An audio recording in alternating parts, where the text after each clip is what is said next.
Maka bisa juga caranya pada contoh Ar-Rahman 'ala arsy istawa. Saya sering menyampaikan secara logika begini. Mana dalil Allah itu di aras?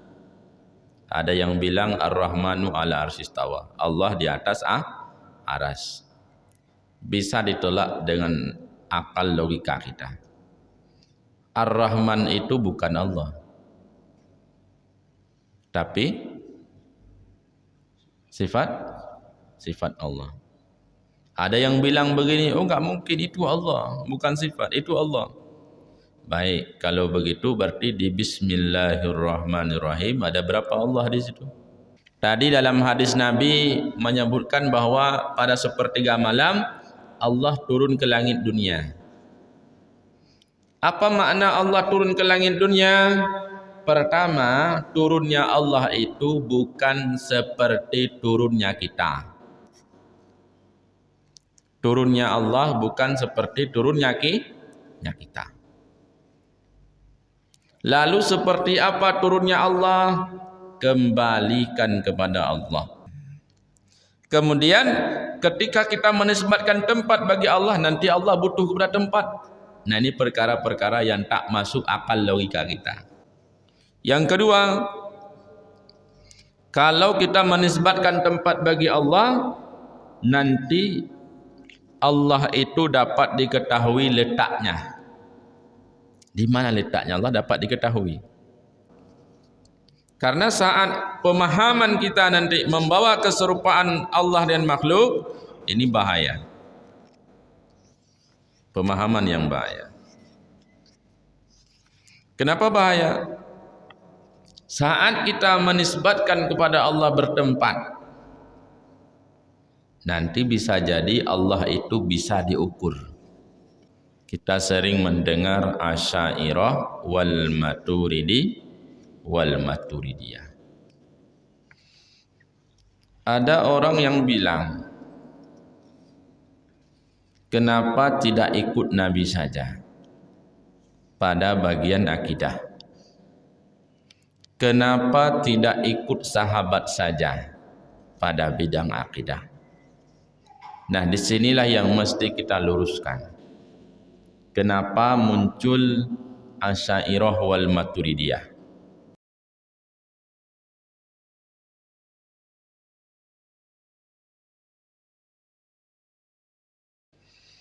Bapak Ibu jamaah salat subuh yang dimuliakan oleh Allah.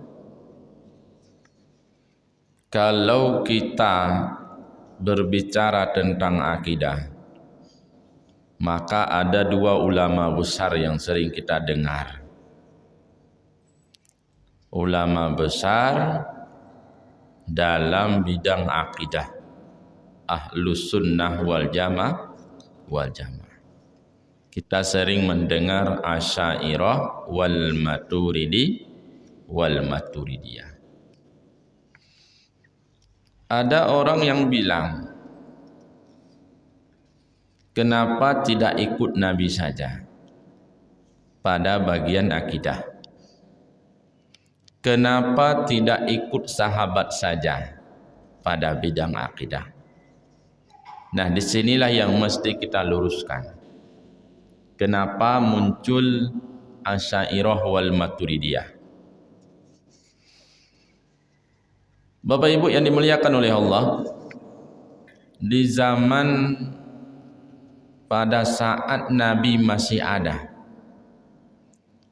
maka penyimpangan-penyimpangan dalam hal akidah diselesaikan langsung oleh Rasulullah. Begitu juga setelah meninggalnya Rasulullah, ditinggalnya para sahabat, ada penyimpangan-penyimpangan dalam hal ketuhanan langsung diselesaikan oleh para sahabat. Dan tidak ada masalah pada saat itu. Dalam hal akidah enggak ada masalah. Kemudian pada akhir kurun para sahabat, barulah di situ timbul permasalahannya. Pada akhir kurun masa sahabat, mau masuk kurun para tabi'in. Baru di situ muncul masalahnya. Muncul beberapa kelompok. Yang pertama di antaranya adalah keluar kelompok Jabariyah. Kemudian Qadariyah. Ya, antara Jabariyah dengan Qadariyah ini pada saat itu adalah sekte yang sangat kuat, sekte yang sangat besar, yang mereka membuat penyimpangan dalam bidang keyakinan atau akidah. Jabariyah meyakini bahwa antara Allah dengan manusia itu tidak ada hubungan, tidak ada hubungannya. Begitu juga dengan Qadariyah, tidak ada hubungan antara makhluk, antara kita dengan Allah, tidak ada hubungan. Kalau Jabariyah, mereka meyakini bahwa segala sesuatu ini sudah ditentukan oleh Allah. Enggak ada hubungan manusia di sana. Kita enggak ada pilihan. Kita sudah ditentukan oleh Allah. Seperti apa hidup kita, bahagia atau celaka kita, sehat atau tidak kita, itu ditentukan oleh Allah. Kita manusia enggak ada ikhtiar di sana. Nah, itu sekte Jabariyah. Sedangkan Qadariyah, mereka pun membawa pemahaman bahwa hidup ini tergantung kita, tidak ada hubungan Allah. Ya, kalau kita mau makan, cari, berusaha, dapat makan. Ya, kalau kita mau kaya, bekerja keras, bekerja lebih banyak waktunya, berpikir dan sebagainya, maka kaya. Jadi tidak ada hubungan Allah. Yang satu menisbatkan 100% dari Allah, tidak ada hubungan manusia. Yang satu menisbatkan 100% dari manusia, tidak ada hubungan Allah. Nah, dua-dua golongan ini memutuskan hubungan antara Allah dengan manusia. Barulah saat itu muncul Imam Asy'ari dan Imam Maturidi. Nah, demi membentengi dua pemahaman yang besar tadi, agar umat Islam kembali lagi kepada pemahaman yang diyakini oleh para sahabat, dan agar umat Islam saat itu agar kembali pemahamannya sesuai dengan yang dipahami oleh Rasulullah. Maka Imam Asy'ari, Imam Abu Hasan Asy'ari dan Abu Mansur Maturidi, membantah kembali ada hubungan antara kita dengan Allah, tak bisa dipisahkan. Manusia hubungannya adalah lewat ikhtiar, sedangkan Allah hubungannya lewat memberi atau mentakdirkan. Allah takdir kepada kita termasuk orang yang taat, maka dari takdir itu nanti muncul ikhtiar pada kita manusia, muncul usaha dari kita melakukan ketaatan. Maka saat ikhtiar usaha kita sesuai dengan takdir Allah, maka di situ akan berhasil. Jadi Abu Hasan Asy'ari dengan Abu Mansur Maturidi mengembalikan lagi pemahaman atau membantah pemahaman Jabariyah, pemahaman Qadariyah yang sesat menyesatkan itu. Jadi jika ada yang mengatakan bahwa kita tidak ikut Abu Hasan Asy'ari, tidak ikut Abu Mansur Maturidi, silakan ikut Rasulullah. Pada masa Rasulullah belum ada permasalahan dalam bidang akidah. Abu Hasan Asy'ari saja, Abu Mansur Maturidi saja munculnya itu pada kurun terakhir sahabat. Nah, ini asal mula munculnya Asy'ariyah wal Maturidiyah. Asy'ariyah itu dikenal pemahaman yang dipopulerkan oleh Abu Hasan Asy'ari, maka namanya Asy'ariyah. Maturidiyah, Abu Mansur Maturidi, maka namanya Maturidiyah. Jadi dua ulama besar inilah yang membentengi pemahaman akidah Ahlus Sunnah wal Jamaah. Nah, inilah yang dinamakan dengan akidah Ahlus Sunnah wal Jamaah. Ahlun artinya pengikut, sunnah yang sesuai dengan Nabi, wal Jamaah secara berjamaah. Apa secara berjamaah? Sesuai dengan para sahabat. Kemudian kalau sudah sesuai dengan yang diyakini oleh sahabat, tentu akan sesuai dengan yang diyakini oleh Rasulullah. Karena guru atau penerus ilmu yang paling dekat dengan Rasulullah ya para sahabat. Setelah para sahabat tabi'in. Setelah tabi'in tabi'in. Kan begitu. Nah, ini namanya berjamaah. Keyakinan kita sesuai dengan tabi'in sesuai dengan tabi'in, kemudian tabi'in sesuai dengan sahabat, inilah namanya jamaah. Nah, hadirin wal hadirat yang dimuliakan oleh Allah Subhanahu wa taala. Di antara ciri-ciri akidah Ahlus Sunnah wal Jamaah adalah tanzihullah, menyucikan Allah anit tasyabuhi bil makhluk, dari keserupaan dengan makhluk. Ini dia ciri-ciri akidah Ahlus Sunnah wal Jamaah. Pemahamannya itu adalah membersihkan Allah dari keserupaan dengan makhluk. Jadi Allah itu tidak ada keserupaan dengan makhluk, tidak ada sama sekali. Bil itlaqi, kata para ulama, Allah itu tidak sama dengan makhluk secara umum, dari semua aspek, dari semua sisi. Dan enggak ada sedikit pun sisi kesamaan Allah dengan makhluk, enggak ada. Nah, ini ciri-ciri akidah Ahlus Sunnah wal Jamaah. Maka dalam akidah kita ada yang namanya mukhalafatul lil hawadis. Sifat yang wajib dimiliki oleh Allah itu adalah berbedanya Allah daripada makhluk. Nah, itu ciri-ciri kita. Allah tidak sama dengan makhluk. Walau nanti dalam Al-Quran itu banyak ayat-ayat yang menunjukkan sama Allah dengan makhluk. Maka dalam Al-Quran Allah berfirman, ada nanti bahwa dalam Al-Quran itu ayat-ayat mutasyabihat, kan begitu.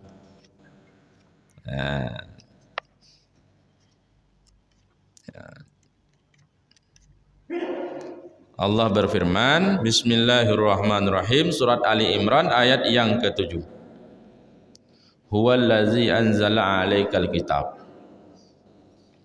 Dia yang telah menurunkan kepada kita Al-Quran.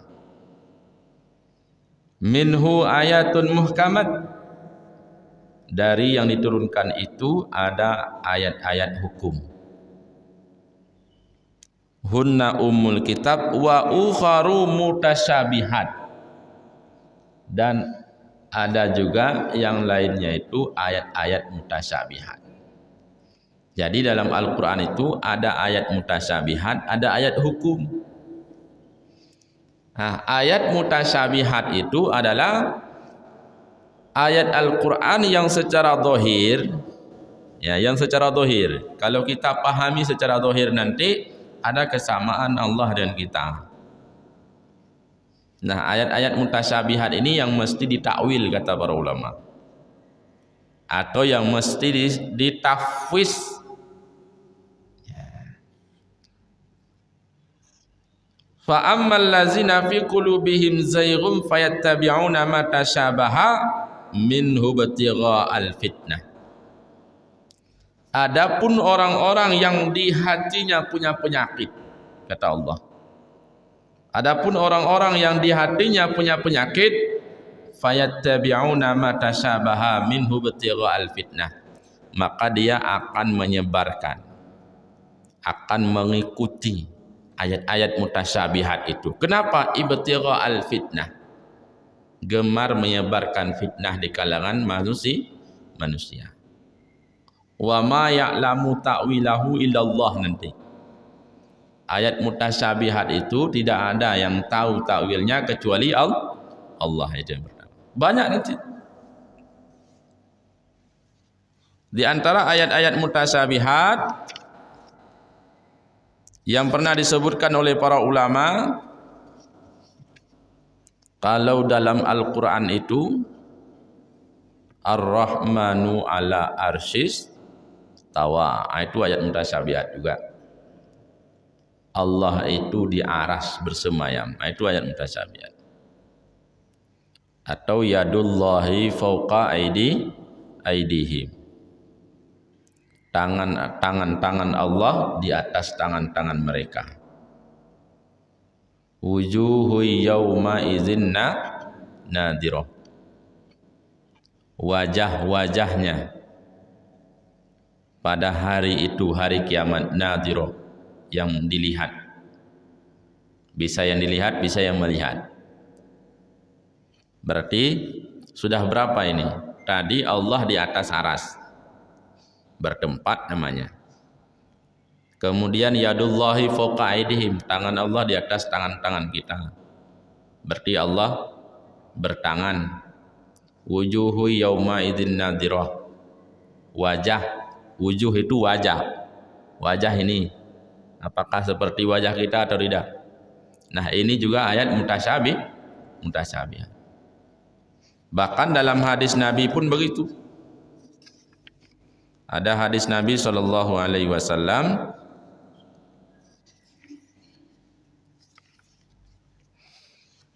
pada saat sepertiga malam,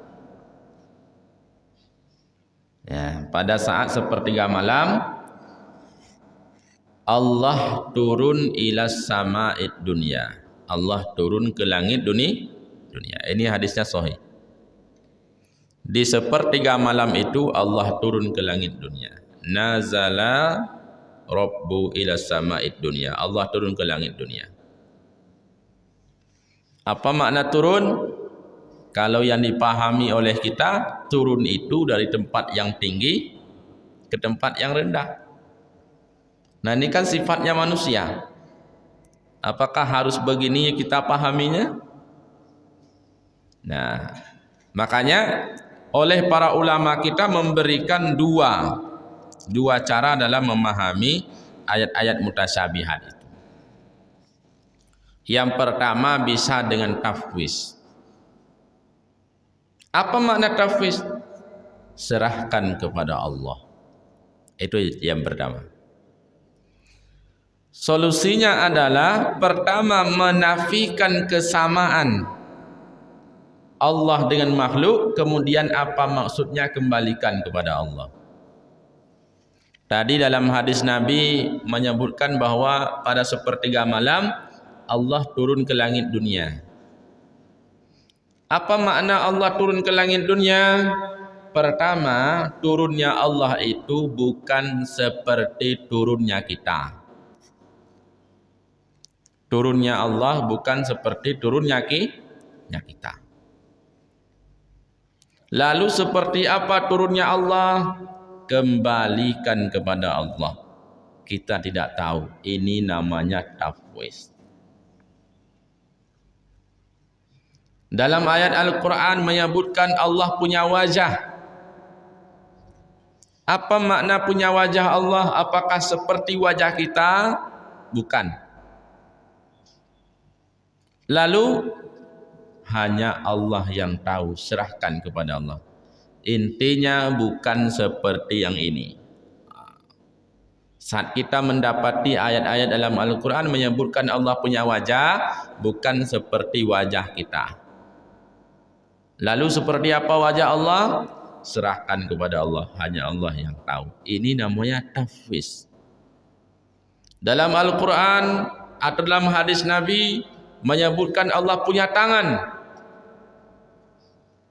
Apa maksud tangan Allah? Apakah seperti ini? Bukan yang seperti ini. Lalu seperti apa tangan Allah? Serahkan kepada Allah, hanya Allah yang tahu. Nah, inilah metodenya tafwid. Kita nafikan dulu pada Allah, kita hilangkan dulu kesamaan Allah dengan kita, baru maknanya, maksudnya serahkan kepada Allah. Nah, ini namanya tafwid. Apa makna Ar-Rahman ala arsy istawa? Allah di atas aras. Apakah seperti kita duduk di atas masjid, di dalam masjid hari ini? Apakah seperti saya duduk di kursi, di atas kursi? Bukan seperti ini. Bukan seperti kita duduk di masjid. Bukan seperti saya duduk di kursi. Lalu seperti apa Allah di aras? Kembalikan kepada Allah, hanya Allah yang tahu. Nah, ini cara tafwid. Dan ini lebih selamat bagi kita. Mengapa lebih selamat? Karena kita tidak perlu capek-capek lagi. Apa maksudnya ini? Apa makna lain yang sesuai untuk ini, yang sesuai untuk Allah? Ini kan tidak pusing lagi kita. Pokoknya bukan yang seperti kita, sudah. Lalu apa maksudnya? Kembalikan kepada Allah.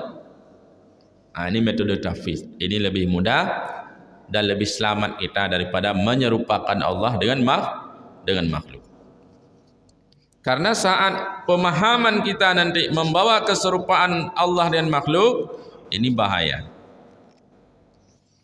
Pemahaman yang bahaya.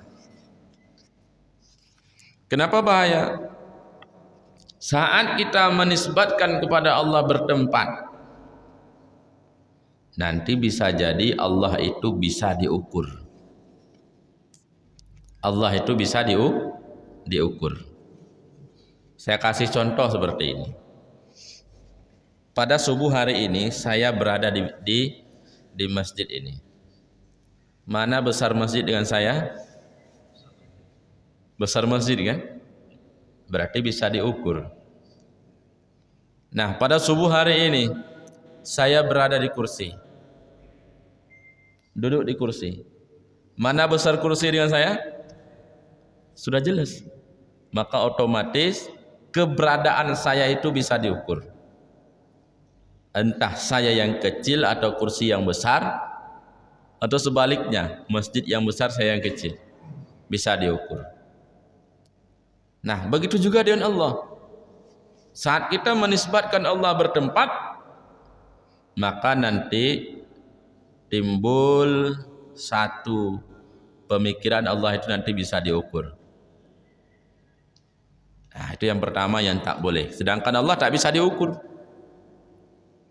Makanya Nabi yang sering meminta kepada Allah agar diperlihatkan Allah kepadanya, Nabi apa kira-kira Bapak Ibu? Nabi Musa. Sehingga Nabi Musa ini karena seringnya berbicara dengan Allah, dikenal dengan lakab Kalimullah. Nabi yang sering berbicara dengan Allah. Setiap berbicara dengan Allah, Nabi Musa minta, ya Allah, perlihatkan zatmu ya Allah. Itu yang diminta terus. Saya selama ini sering berbicara denganmu ya Allah, tapi belum sempat melihatmu ya Allah. Coba perlihatkan. Itu yang diminta terus oleh Nabi Musa. Nah, karena sering diminta, maka Allah jawab, wahai Musa, silahkan engkau pergi ke Bukit Tursina. Jika nanti Bukit Tursina itu kokoh, maka engkau akan melihatku. Tapi apa yang terjadi Bapak Ibu? Saat Nabi Musa ke Bukit Tursina, Allah ingin memunculkan dirinya pada Bukit Tursina. Apa yang terjadi Bapak Ibu? Bukit Tursinanya hancur. Nabi Musa pun pingsan. Setelah sadar dari pingsan baru bertobat kepada Allah. Karena meminta sesuatu yang tak mungkin terjadi. Mengapa demikian? Allah kita itu kabirun, maha besar, tak bisa diukur. Saya contohkan, Bukit Tursina itu kan kecil kalau dinisbatkan bagi Allah. Contoh aqua ini, mana lebih besar aqua dengan badan saya? Lebih besar badan saya. Nah, saat badan saya yang besar, botol aqua ini yang kecil, saya paksakan masuk ke aqua ini. Apa yang terjadi Bapak Ibu? Hancur, pecah. Begitu juga lah yang terjadi pada Nabi Musa. Allah itu maha besar. Gunung Bukit Tursina itu kecil. Makanya tidak terjadi, hancur. Lalu kenapa pada saat Nabi Muhammad SAW Isra Mi'raj itu terjadi? Nah, itulah karena sudah melewati Sidratul Muntaha. Jadi Sidratul Muntaha itu tempat yang lapang, tempat yang luas, tempat yang paling luas. Dunia, planet dunia kecil. Melewati dunia ada planet lain yang lebih besar. Ada lagi yang lebih besar, ada lagi yang lebih besar. Contoh saja begini Bapak Ibu, secara akal logika. Saya taruh peci di sini. Kita menyangka hidup di bawah peci ini adalah tempat yang paling luas. Hidup di bawah peci ini tempat yang paling luas. Inilah perumpamaan kita hidup di dunia, di planet dunia ini. Kita menganggap ini sudah paling luas. Ternyata tanpa kita sadari kalau kita keluar dari peci ini, rupanya di sini lebih luas lagi. Begitulah perumpamaannya. Maka keluarlah Nabi kita daripada dunia, berjumpa dengan Allah, karena di sana tempat yang paling luas, sehingga terjadi. Nah, maka satu-satunya manusia yang sudah berjumpa melihat langsung Allah ya Nabi Muhammad SAW. Nah, ini yang pertama, bahwa kalau kita menisbatkan tempat kepada Allah, bisa jadi nanti Allah itu bisa diukur, sedangkan Allah kita maha besar, tak bisa diukur. Yang kedua, kalau kita menisbatkan tempat bagi Allah, nanti Allah itu dapat diketahui letaknya. Di mana letaknya Allah dapat diketahui. Contohnya, jamaah pada subuh hari ini semua berada di dalam Masjid Muhajirin. Betul Masjid Muhajirin Bapak Ibu? Betul ya. Jamaah pada subuh hari ini berada di dalam Masjid Muhajirin. Nah, keberadaan kita di dalam masjidnya kan bisa diketahui. Ada yang di sudut sana, ada yang di sudut sana, ada yang paling belakang, ada yang paling sudut sana. Nah, kan seperti itu. Berarti menentukan sisi, menentukan tata letak, dan bisa diketahui saat kita menisbatkan tempat. Maka tak boleh. Kemudian ketika kita menisbatkan tempat bagi Allah, nanti Allah butuh kepada tempat. Nah, ini perkara-perkara yang tak masuk akal logika kita. Atau bisa jadi inilah kesamaan, membawa sama Allah dengan kita. Nah, ini pemahaman-pemahaman yang mesti kita tolak. Gimana cara menolaknya? Bisa dengan metode takwil atau metode tafwid. Kalau tafwid tadi sudah kita sampaikan, bahwa tafwid itu kita nafikan dulu keserupaan Allah dan kita, baru maksudnya kembalikan kepada Allah. Atau kita ambil metode takwil. Nah, ini metode yang agak rumit sedikit. Pertama, kalau takwil itu kita nafikan keserupaan Allah dengan kita. Wajah bukan seperti wajah ini, tangan bukan seperti tangan ini. Lalu apa makna tangan di situ? Dialihkan ke makna yang lain. Tangan di situ bukan lagi makna tangan, tapi kekuasaan. Nah, ini memberikan makna yang lain dari lafaz itu namanya takwil. Nah, itu caranya. Maka bisa juga caranya pada contoh Ar-Rahman 'ala arsy istawa. Saya sering menyampaikan secara logika begini. Mana dalil Allah itu di aras? Ada yang bilang Ar-Rahmanu 'ala arsy istawa. Allah di atas aras. Bisa ditolak dengan akal logika kita. Ar-Rahman itu bukan Allah, tapi sifat Allah. Ada yang bilang begini, oh enggak mungkin, itu Allah, bukan sifat, itu Allah. Baik, kalau begitu berarti di Bismillahirrahmanirrahim ada berapa Allah di situ? Ada dua Allah. Kalau memang masih juga mempertahankan Ar-Rahman itu bukan sifat tapi zat Allah, maka di Bismillah nanti ada dua Allah. Ini lebih bahaya. Bismillahirrahmanirrahim, dengan nama Allah yang maha pengasih lagi maha penyayang. Berarti Ar-Rahman itu maha pengasih maha penyayang. Berarti Ar-Rahman Ar-Rahim bukan Allah. Allah di situ kan Bismillah, Allahnya, lahnya itu Allah. Ar-Rahman Ar-Rahim sifat. Maka bisa kita ambil logika ini dan kita nisbatkan, kita bawa kepada Ar-Rahman Ar-Rahim. Ar-Rahmanu 'ala arsy istawa itu sifat Allah. Nah, sifat Allah itu lebih tinggi daripada aras. Apa maksudnya? Aras saja yang paling tinggi makhluk yang diciptakan oleh Allah. Sifat kasih sayang Allah lebih besar, lebih tinggi daripada aras. Aras itu makhluk Allah yang paling besar. Sehingga ada hadis yang menyebutkan bahwa antara jannatul ma'wa dengan aras itu hampir berdekatan. Jadi paling tingginya aras hingga hampir dekat dengan jannatul ma'wa, surga. Jadi ini makhluk Allah yang paling tinggi diciptakan adalah aras. Nah, Allah tidak di aras. Hadirin wal hadirat yang dimuliakan oleh Allah Subhanahu wa taala. Ini dua metode yang disampaikan oleh para ulama kita. Masih ada waktu Bapak Ibu? Berapa menit lagi? 12. Baik, ada yang mau ditanyakan atau ada yang mau kita diskusi? Lanjut dulu.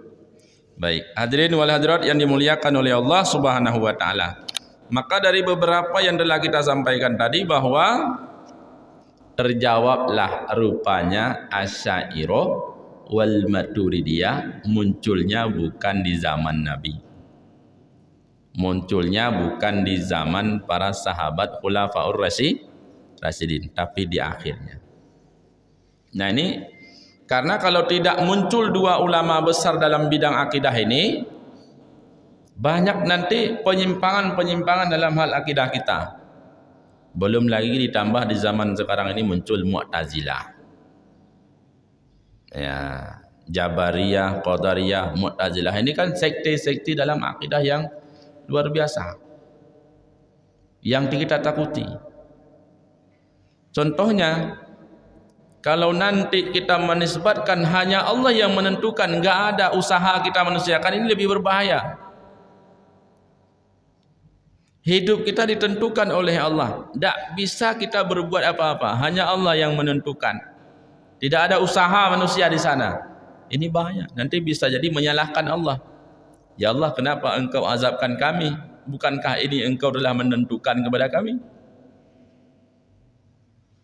Atau bisa jadi saat kita menisbatkan 100% tergantung oleh kita sendiri. Enggak ada upaya Allah di sana. Ini lebih berbahaya lagi. Maka nanti akan timbul manusia-manusia yang angkuh, manusia-manusia yang kenapa?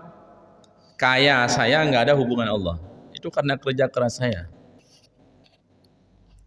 Ya, taat saya, soleh saya, itu pun karena saya, nggak ada hubungan Allah di sana. Akan timbul manusia-manusia yang sombong. Tapi Ahlussunnah wal Jamaah itu ya membuat hubungan. Apa hubungannya? Kita manusia ikhtiar namanya, berusaha. Allah mentakdirkan. Nah, bisa jadi yang kita usaha ini sesuai dengan takdir Allah, maka jadi. Nah, bisa jadi kita usaha tapi takdir Allah lain dengan yang dikehendaki oleh kita, maka enggak jadi. Kita tetap yakin dan percaya bahwa setiap yang berlaku pada kita itu sesuai dengan takdir Allah. Makanya dalam Al-Quran Allah berfirman, inna kulla syai'in khalaqna biqadarin, kata Allah, bahwa setiap sesuatu itu kami ciptakan dengan takdir. Semuanya kami ciptakan dengan takdir. Maka kita pun duduk di masjid pada subuh hari ini tak lepas daripada takdir juga. Saya pun pada subuh hari ini bisa ke sini memberikan kajian pada subuh hari ini, itu tak bisa dilepaskan juga dari takdir. Kan begitu. Nah, ini yang mesti kita pahami. Apa itu takdir? Kita sering mendengar takdir kan begitu. Ya, di Rumba ini ada juga yayasan takdir, saya melihat, kan begitu. Apakah itu atau bukan?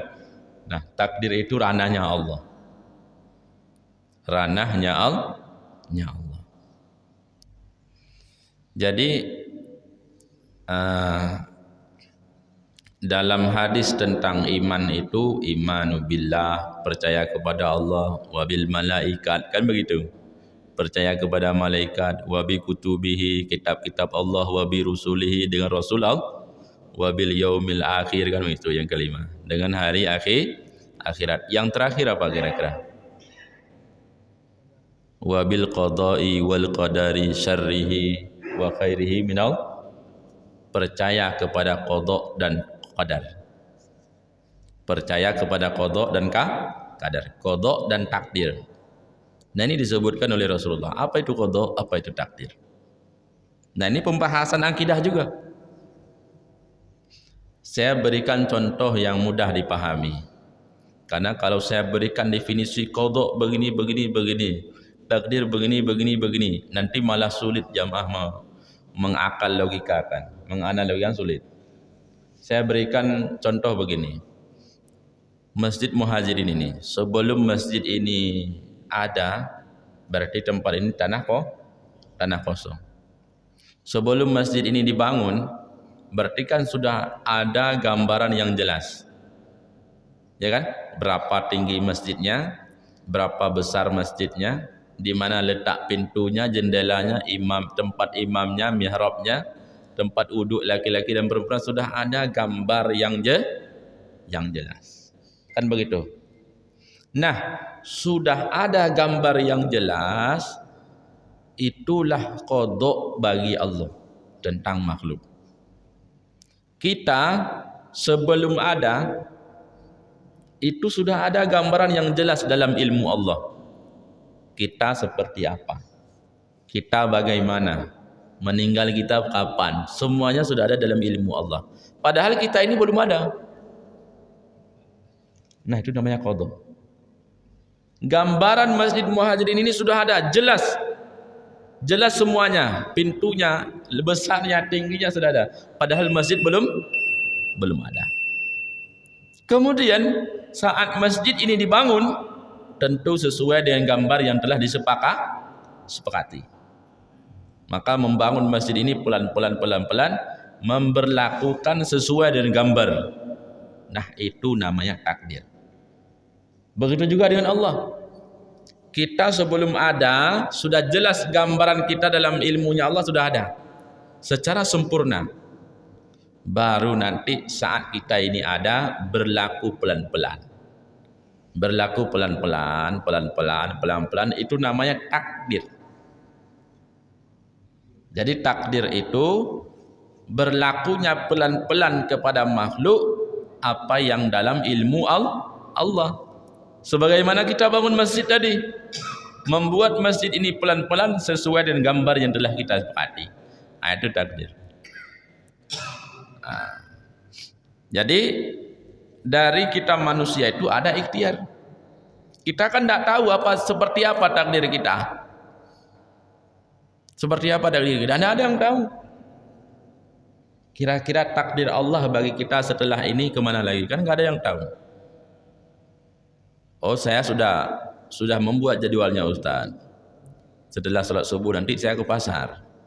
Bisa jadi setelah buat rencana ke pasar, tidak jadi ke pasar, pulang ke rumah tidur. Kan ada yang begitu. Berarti takdirnya itu tidur, bukan ke pasar. Tidak sesuai dengan yang dikehendaki oleh kita. Artinya setiap apa pun yang terjadi pada kita itu sesuai dengan takdir Allah. Maka orang kalau percaya kepada takdir, dia aman terus. Aman terus. Hilang motornya, mungkin inilah takdir Allah. Untung motor yang hilang, orangnya tidak ikut hilang, kan begitu. Tiba-tiba di jalan ditabrak orang, alhamdulillah, inilah takdir saya. Mungkin hanya motor yang rusak, orangnya masih selamat, alhamdulillah. Cuma luka-luka sedikit, tidak sampai patah, alhamdulillah. Hanya patah, tak sampai meninggal, kan begitu. Berarti itu semua takdir Allah, jadi tidak bisa dielak. Itu keselamatan bagi kita yang percaya dengan takdir. Ya, selamatnya di situ. Coba jamaah bayangkan, kira-kira ada enggak yang terjadi pada kita tapi di luar takdir Allah? Enggak ada kan? Atau begini saja, ada enggak di antara kita yang tahu takdir kita itu seperti apa? Tidak ada yang tahu kan? Satu pun tidak ada yang tahu. Sehebat apapun ulama itu tidak ada yang tahu takdir hidupnya. Makanya karena takdir itu tidak ada yang tahu, itu rahasia Allah, itu ranahnya Allah, maka Allah beri bagian kepada kita lewat ikhtiar, namanya usaha. Lewat usaha. Apa usaha? Kalau mau jadi orang soleh, ya rajin-rajin ibadat. Kalau mau diterima ibadat, tadi kan rajin-rajin ibadat. Kalau ibadat mau kita diterima ibadat kita oleh Allah, rajin-rajin berilmu. Kalau mau kaya, ya berusaha, minta kepada Allah, ikhtiar. Maka nanti akan Allah berikan sesuai dengan ikhtiar kita. Atau setelah ikhtiar tapi enggak dapat juga, mungkin itulah takdir Allah. Jadi kita menjemput takdir itu lewat ikhtiar. Nanti di sana baru tahu. Tanpa ikhtiar kita tidak ada yang tahu. Contoh nih, saya enggak bekerja sama sekali. Contoh, tidak bekerja sama sekali. Saya mau tahu takdir rezeki saya sebanyak apa. Akhirnya saya buka usaha. Saya buka usaha, berusaha. Ternyata nggak jadi, jatuh, bangkrut. Nah, itu mungkin takdir saya. Usaha ini nggak jadi. Kan baru tahu setelah kita bermain, ya kan? Kalau sebelum bermain nggak ada yang tahu. Bisa jadi sukses, bisa jadi tidak. Maka menjemput takdir itu lewat usaha. Maka salah kalau ada orang yang kita kasih nasihat sering mabuk-mabuk. Jangan mabuk, itu tidak baik, dilarang oleh Allah. Bahkan mereka menjawab begini, ini takdir Allah bagi kami. Itu tidak boleh. Kita datangi pelacur-pelacur, kita kasih nasihat kepada mereka, malah dijawab, Ustadz, ini takdir Allah bagi kami. Itu tidak boleh. Takdir itu ranah Allah, bukan ranah kita manusia. Kita manusia ikhtiar, berusaha. Inilah ikhtiar kita menjadi orang-orang yang baik, agar kita dimasukkan ke surga. Tapi bisa jadi kita yang sudah ikhtiar baik, tapi ternyata dimasukkan ke neraka. Kan bisa jadi juga. Bisa enggak Bapak Ibu kira-kira? Bisa kan? Karena tidak wajib bagi Allah. Allah itu punya 3 sifat. Sifat wajib, sifat mustahil, sifat jaiz.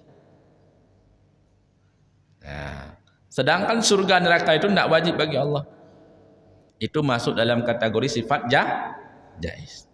Maka kalau sifat jaiz bisa terjadi sesuai yang telah dijanjikan, bisa tidak terjadi. Kita hanya ikhtiar berusaha menjemput janji-janji yang baik daripada Allah Subhanahu wa taala.